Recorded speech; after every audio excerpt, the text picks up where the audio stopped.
हलाल Ahmar thalassemia centre सिलामली road और blood donor society university of Sargodha के इश्तराक से मकामी होटल में थैलेसीमिया के मरीज बच्चों के लिए खसूसी तकरीब का अहतमाम किया गया, जिसमें जामिया सरगोदा के DSA doctor Mahmood al Hasan, university of Lahore से OSA miss Azka,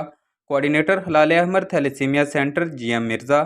doctor Shahid Iqbal, Khawaja Hadam Hussain, Nasir Mahmood Sehgal, Sheikh Muhammad Ashraf, Arshad Paracha, Haji Akhtar, Haji Abdul Hameed समेत यूनिवर्सिटी ऑफ सरगोदा से ब्लड डोनर सोसाइटी के मेंबरान, थैलेसीमिया के मर्ज में मुब्तला बच्चों और इनके वालिदैन की कसीर तादाद शरीक थी।